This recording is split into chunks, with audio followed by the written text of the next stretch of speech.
Hello guys, welcome back to the channel our Study Adda. Guys, आज हम start करने वाले हैं क्लास 12 लॉस्ट स्पेयरिंग चैप्टर की समरी। गाइस, इस चैप्टर की राइटर है हमारी एन.एस. जंग। इनका जन्म 1964 में राउरकेला में हुआ था। 1964 में राउरकेला में हुआ था। एंड इस चैप्टर में आपको 2 स्टोरी दी गई हैं एंड दोनों ही स्टोरी आपकी डिफरेंट हैं और दोनों ही स्टोरी चाइल्डहुड खो देने वाले बच्चों के बारे में है। मतलब जो बच्चे अपना बचपन खो देते हैं उनके बारे में है। फर्स्ट स्टोरी है हमारी sometimes I find rupee in the garbage and second story है I want to drive a car. First story में एक गार्बेज कलेक्ट करने वाले बच्चे के बारे में बताया गया है एंड सेकेंड स्टोरी में एक चूड़ी बनाने वाले मोहन के बारे में और उसकी फैमिली के बारे में बताया गया है। तो आइए फटाफट से स्टार्ट करते हैं फर्स्ट स्टोरी। फर्स्ट स्टोरी है हमारी sometimes I find rupee in the garbage. इस चैप्टर में जो ऑथर हैं वो हमेशा एक रास्ते से गुजरती हैं और देखती हैं कि एक छोटा बच्चा गार्बेज में से हमेशा कुछ ना कुछ ढूंढता रहता है। वो कई बार ऐसा देखती हैं एंड फाइनली एक बार उससे पूछ लेती हैं कि तुम ये क्यों करते हो। वो बच्चा आंसर करता है कि मेरे पास और कुछ करने के लिए है नहीं, इसलिए मैं ये करता हूँ। जो ऑथर हैं वो उससे पूछती हैं कि तुम पढ़ाई क्यों नहीं करते। तो कहता है कि मेरे आसपास कोई स्कूल नहीं है इसलिए मैं पढ़ाई नहीं करता। ऑथर कहती हैं कि अगर मैं स्कूल बनवा दूँ तो तुम पढ़ाई करोगे।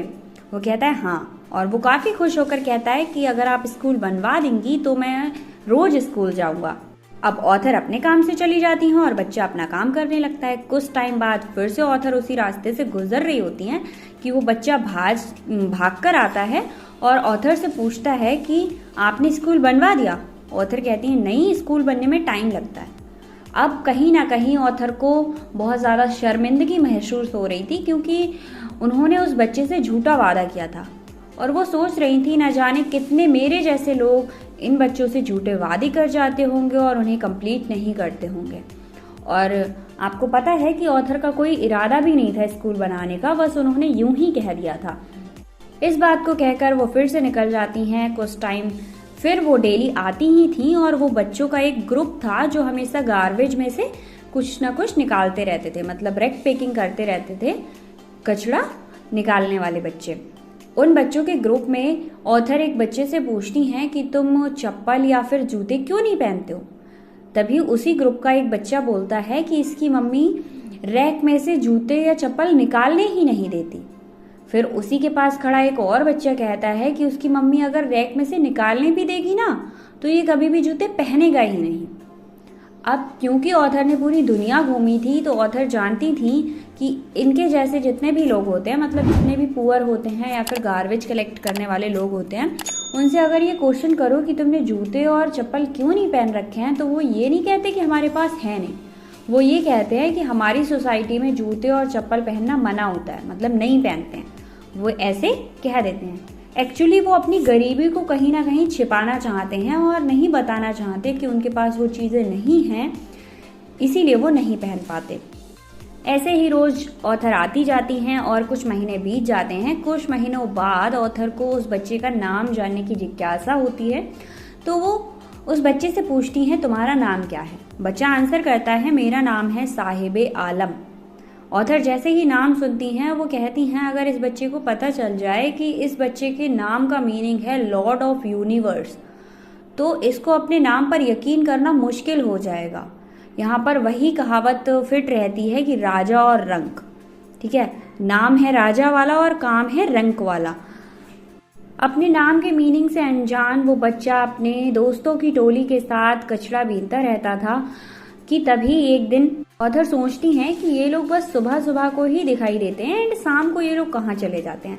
जैसे मॉर्निंग वर्ड्स होती हैं वो केवल सुबह को ही दिखाई देती हैं एंड शाम को वो दिखाई नहीं देती हैं। ऐसे ही ये बच्चे थे, बस सुबह को ये कचरा बीनते हुए दिखाई देते थे, दोपहर तक, उसके बाद ये कहीं गायब हो जाते थे। राइटर बताती हैं कि ये जो बच्चे हैं वो सीमापुरी में रहते हैं और सीमापुरी दिल्ली के बहुत करीब है। बट आप जब सीमापुरी में जाएंगे तो ऐसा लगेगा आप एक अलग ही दुनिया में आ गए हैं। वो दिल्ली से काफ़ी अलग है।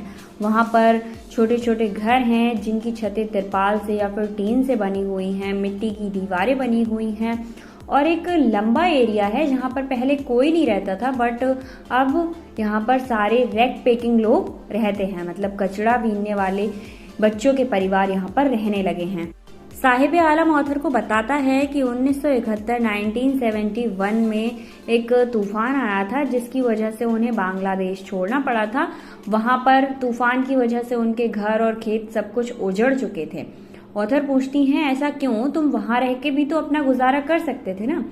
बट उसकी फैमिली आंसर करती है कि हमें अपने पेट भरने के लिए खाने की जरूरत थी और खाने के लिए पैसे लगते हैं, तो हम यहाँ आकर कुछ पैसे कमा पाते हैं और अपनी फैमिली का पेट भर पाते हैं, पर हम बांग्लादेश में रहकर वो चीज नहीं कर सकते थे। उस सीमापुरी में कम से कम 10,000 रैग पिकर्स रहते थे और अपना जीवन व्यतीत करते थे। हालांकि उनके पास कोई पहचान नहीं थी, पर उनके पास राशन कार्ड था। राशन कार्ड से उन्हें खाने के लिए राशन मिल जाता था और नेता लोगों के लिए वोट।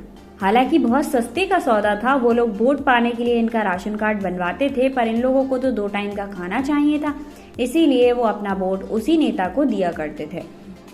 अब ऑथर एक दिन देखती हैं कि जो साहिब आलम हैं वो एक क्लब के बाहर खड़े होकर गेट से टेनिस खेल रहे हुए युवाओं को देखते हैं, मतलब यंग लोगों को देखते हैं, और काफी अट्रैक्ट भी थे और उन्हें वो गेम पसंद भी था।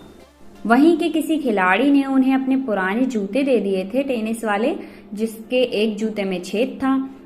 ऑथर साथ ही साथ ये भी बताती हैं कि जो टेनिस गेम है वो साहिबे अफोर्ड नहीं कर सकते थे, क्योंकि उसमें जितने मटेरियल लगते हैं उनको वो नहीं खरीद सकते थे, या फिर जो कोचिंग की फीस है वो नहीं दे सकते थे, वो उनकी पहुंच से बाहर था। कि कुछ दिन बाद जब ऑथर फिर से साहिब को देखती हैं तो वो एक चाय की दुकान पर काम करता है और उसे 800 रुपये महीना तनख्वाह मिलती है, मतलब सैलरी मिलती है, और वो अब चाय के बर्तन साफ करता है, चाय सर्व करता है। अब उसको पैसे तो मिल जाते हैं और उसके परिवार का गुजारा भी हो जाता है, बट कहीं ना कहीं अब वो खुश नहीं है, क्योंकि अब वो खुद का स्वामी नहीं है, मतलब खुद का मालिक नहीं है। अब वो जब चाहे तो खेल नहीं सकता, जब चाहे तो कचड़े में से कुछ निकाल नहीं सकता, अब उसे किसी के अधीन काम करना पड़ता है। गाइज यहीं पर हमारी ये वाली स्टोरी फिनिश हो जाती है। इसके बाद आती है हमारी सेकेंड स्टोरी। तो वीडियो काफी लंबा हो जाएगा, इसलिए हम नेक्स्ट वीडियो में पार्ट 2 करके इसको डिस्कस करने वाले हैं। थैंक यू सो मच, मिलते हैं नेक्स्ट वीडियो में इसी चैप्टर के 2nd पार्ट के साथ।